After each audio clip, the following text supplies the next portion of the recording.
Comme beaucoup, j'avais voté François Hollande et appelé à voter pour lui pour battre Nicolas Sarkozy. Je ne le regrette pas, parce que je pense que ça aurait été bien plus dur encore avec Nicolas Sarkozy aujourd'hui. Évidemment, en même temps, on est lucide sur les difficultés que rencontre le président Hollande et le gouvernement, et aussi exigeant, parce que je ne suis pas au Parti Socialiste, et on est exigeant dans bon nombre de questions, comme en particulier la réunification, la ratification de la charte des langues minoritaires, ce qui sont aussi les préoccupations des Bretons en particulier, et puis une vraie décentralisation. On voit que tout ça a l'air à l'eau tiède, pas l'air d'avoir grand-chose qui sort du chapeau pour le moment. Donc s'il faut se remontrer un peu plus exigeant encore dans les prochains mois, on saura le faire.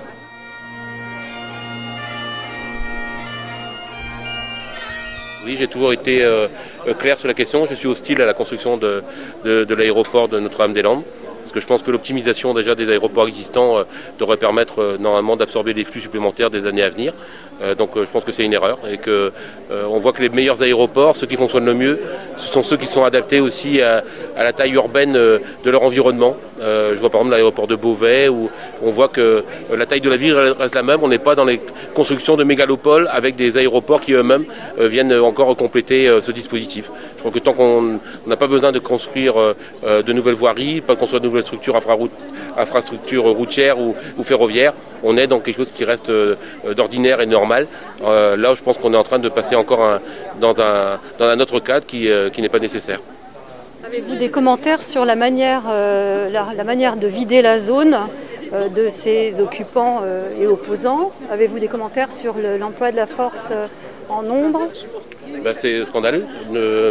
Je plains l'Europe Écologie qui est à la fois au gouvernement et qui était un des partis qui étaient les plus opposés à la construction de cet aéroport. Donc se retrouver dans un gouvernement qui lui-même est celui qui frappe vos propres amis qui sont sur le terrain et qui continuent à croire en ce qu'ils disent, ce qu'ils font, ça ne va pas être très simple à vivre. Moi, je suis déçu pour eux.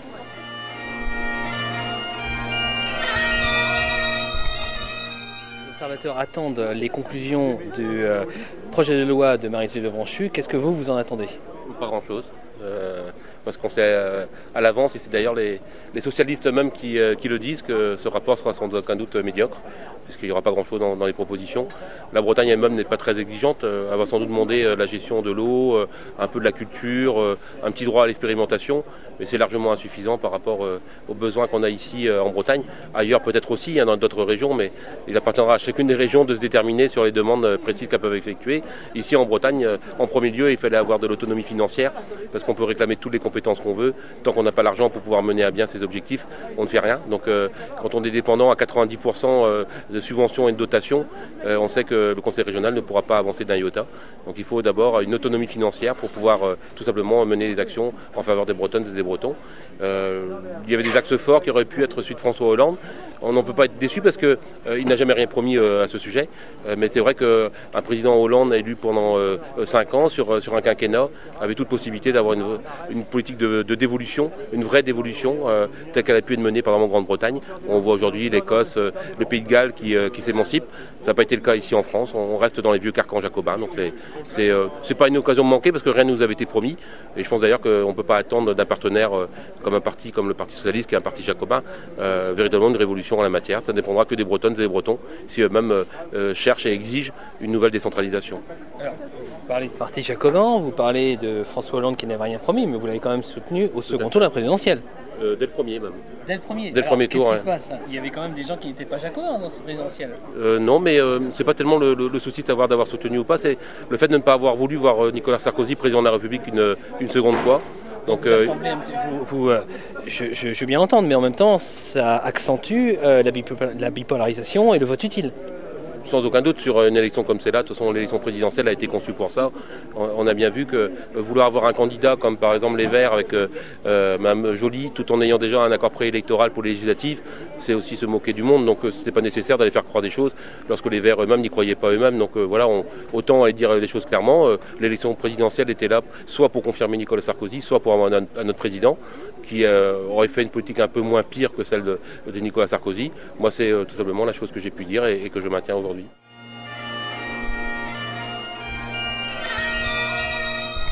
Aux Pays-Bas, j'y suis allé d'ailleurs juste à la fin de l'été. pour me rendre compte des demandes que les Basques formulaient ou allaient exiger auprès du gouvernement de l'État et donc du ministère de la décentralisation de Maryse de Branchu. Pendant ce temps, en Bretagne, il n'y avait strictement aucune réunion d'organiser. C'était sans doute le bon moment de faire en sorte que l'ensemble des demandes naissent du terrain, qu'elles soient portées par les élus locaux, remontées par le conseil régional, pour que là, il y ait une vraie demande et une exigence à l'égard du gouvernement. Ce travail-là n'a pas été fait, donc à partir de là, que voulez-vous, les choses ne peuvent pas aller plus loin, tout simplement.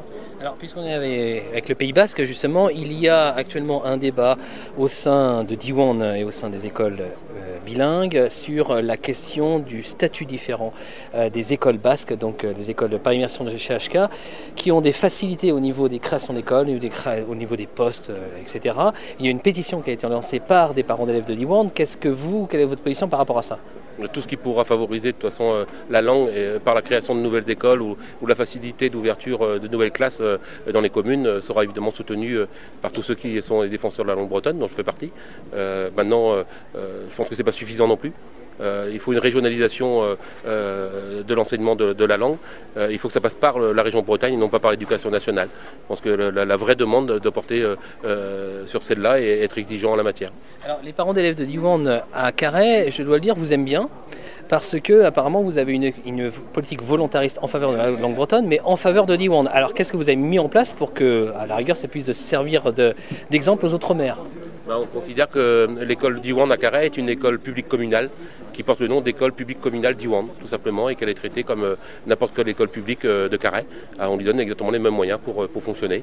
Et les relations qu'on a avec l'école Diwan sont celles qu'on a aussi avec les écoles publiques, pour faire en sorte qu'à chaque fois qu'il y a une demande qui est formulée, que les gens soient bien entendus et qu'on fasse en sorte de pouvoir y répondre le plus rapidement possible. Et puis c'est vrai qu'aussi, parce qu'il y a eu une distorsion pendant quand même quelques dizaines ou voire centaines d'années en faveur du français, il y a aussi une petite attention particulière à l'égard des revendications de Diwan pour tout simplement faire en sorte de peut-être rattraper un peu l'histoire et leur donner aussi des moyens de se développer un peu plus rapidement. On a aussi cette même politique évidemment à l'égard du lycée Diwan, puisqu'on a eu la chance d'avoir le lycée Diwan sur Carhaix. Et régulièrement, il y a peu de temps, on a encore rencontré le conseil d'administration de Diwan pour se mettre à leur disposition pour envisager la création désormais de filières techniques au lycée Diwan et voir des filières de formation supérieure, donc au niveau Bac plus 2 ou 3, pour commencer à en discuter avec des membres du conseil d'administration de Diwan. Mais à chaque fois, c'est toujours fait dans cette optique-là.